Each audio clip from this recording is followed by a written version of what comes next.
Oke, baiklah. Berikut akan saya jelaskan mengenai contoh soal yang ada pada materi PDF yang saya upload di Classroom. Pada halaman 10 terdapat contoh soal, misalnya, 3 buah gaya bekerja pada batang AD yang bermassa 2 kg seperti pada gambar. Hitunglah resultan momen gaya terhadap titik B, di mana nilai G sama dengan 10 meter per sekon kuadrat. Jadi di soal ini terlihat gambar, ada batang warna kuning sepanjang A sampai D. Kemudian di setiap titiknya itu ada gaya yang bekerja masing-masing. Ada F1 sama dengan 5 Newton, kemudian F2 sama dengan 8 Newton, kemudian F3 sama dengan 4 Newton. Nah, di F3 ini dia membentuk sudut sebesar 30 derajat. Ya. Nah, di soalnya dia ingin bahwa kita menghitung berapa resultan momen gaya terhadap titik B.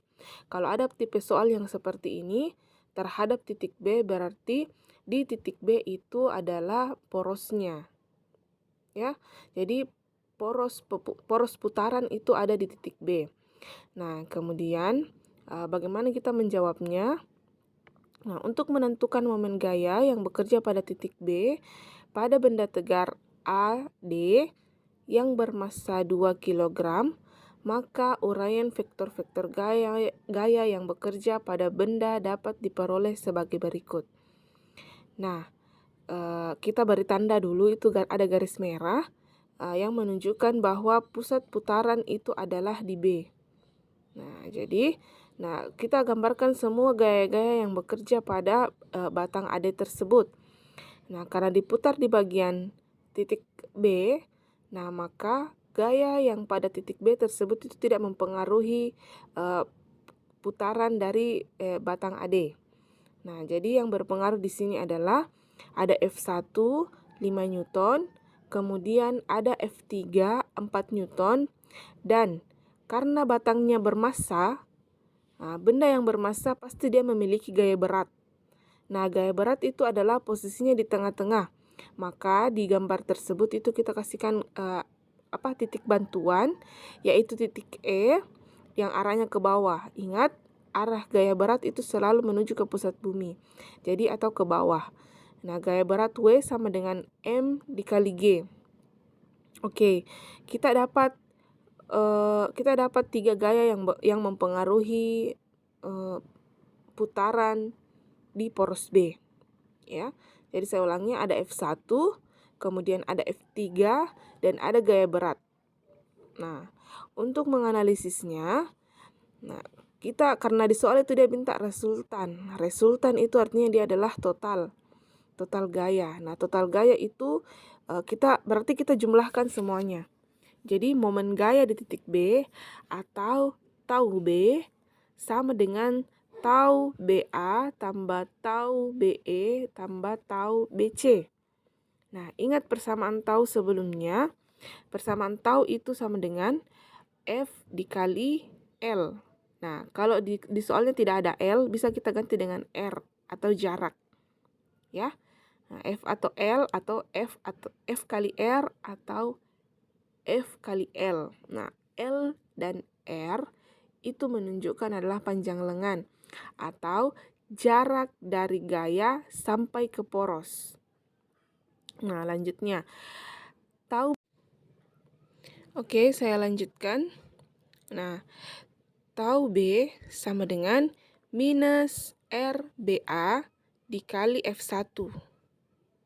Nah, kenapa minus RBA-nya? Nah, itu karena coba lihat arah panah F1. Arah panah F1 itu arahnya ke atas. Jadi, pada saat kita tarik F1, dia pasti akan memutar batangnya searah jarum jam. Nah, ingat searah jarum jam, kalian bayangkan. Nah, kalau ditarik F1, dia akan memutar batangnya searah jarum jam karena porosnya di B. Nah, kalau dia searah jarum jam sesuai dengan ketentuannya karena momen gaya adalah besaran vektor, nah maka nilainya adalah negatif. Ingat, Kalau searah jarum jam, nilai taunya adalah negatif. Dan kalau berlawanan dengan arah jarum jam, nilai taunya positif. Ya, itu diingat. Nah, jadi tau BA itu sama dengan minus RBA dikali F1. Ditambah, nah, tau BE. Tau BE ini adalah momen gaya yang disebabkan oleh berat bendanya. Jadi, sama jaraknya minus RBE. Nah, kenapa minus juga dia? Taunya minus, itu karena kalau ditarik ke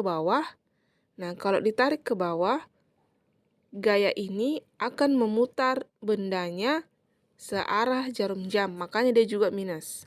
Nah, RBE-nya kita lihat, RBE itu maksudnya adalah jarak dari poros sampai ke titik gayanya atau sampai ke titik E. Nah, jadi kenapa bisa 25 cm? Nah, itu karena di soal tadi ada panjang batangnya diketahui 20 cm, kemudian tambah 55 cm, tambah 15 cm, itu hasilnya berapa? Itu hasilnya adalah 55 tambah 15, ya 70.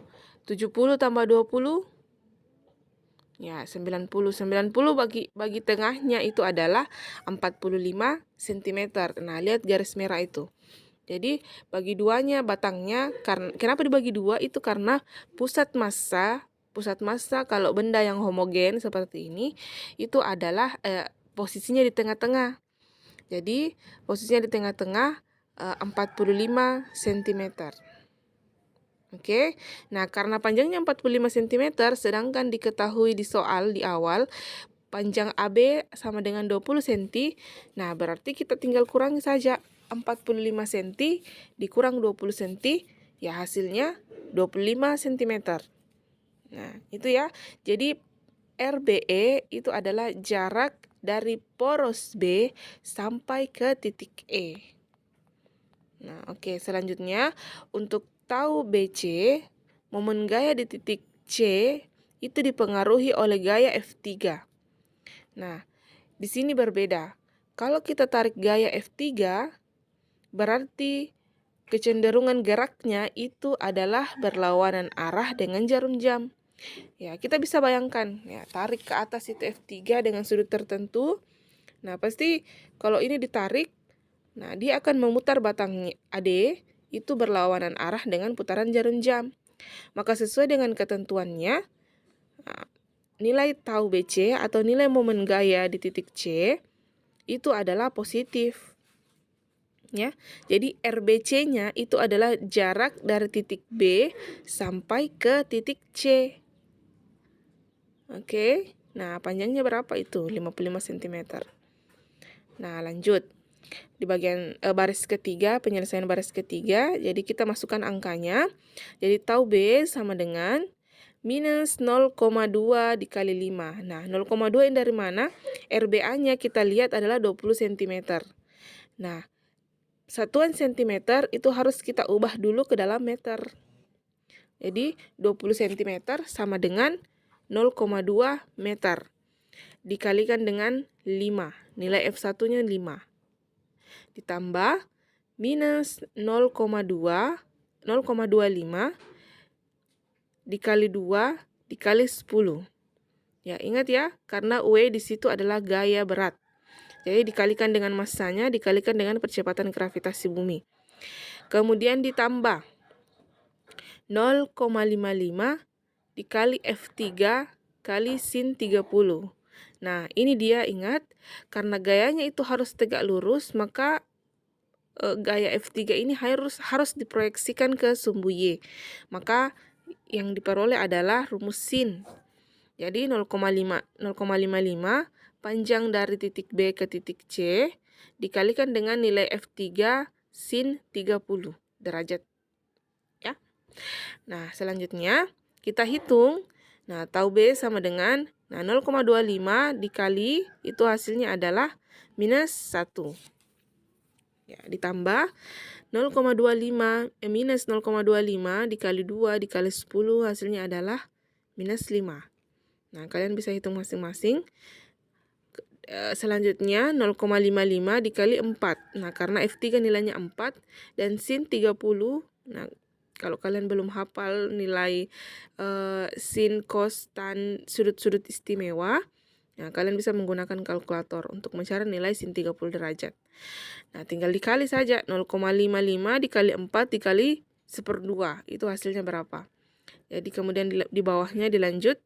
Jadi minus 1 ditambah minus 5 ditambah 1,1. Nah, hasilnya adalah minus 4,9 Newton meter. Nah, jadi total resultan momen gaya terhadap titik B sebagai porosnya adalah 4,9 Newton meter dengan arah searah putaran jarum jam. Nah, kenapa searah putaran jarum jam? Nah, itu karena yang diperoleh hasilnya adalah negatif. Nah, berdasarkan ketentuan awal, kalau dia negatif berarti benda akan berputar searah dengan putaran jarum jam.